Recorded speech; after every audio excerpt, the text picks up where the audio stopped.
ఐకమత్యంలో అదొక మతం, INDI కూటమి అంతా కలిసే ఉంటారు, కానీ కొన్నిసార్లు విడిపోతుంటారు.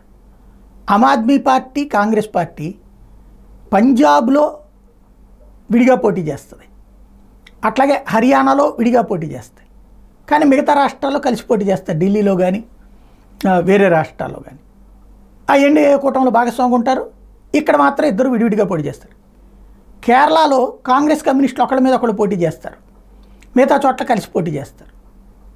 అదొక విచిత్రమైనటువంటి ఈక్వేషన్స్. ఇప్పుడు అట్లాంటిదే తాజాగా కాంగ్రెస్కి వ్యతిరేకంగా పోటీ జరగబోతోంది. INLD చౌతాలాలకు సంబంధించినటువంటి దాంతో బహుజన సమాజ్ పార్టీ అంటే INLD ఇప్పుడు దీంట్లో భాగస్వామి ఇండి కూటమిలో, అది BSPతో కలిసి ఇప్పుడు హర్యానాలో పోటీ చేయబోతోంది, కాంగ్రెస్ పార్టీని దూరం పెట్టబోతోంది. ఇది కీ పాయింట్ అక్కడ.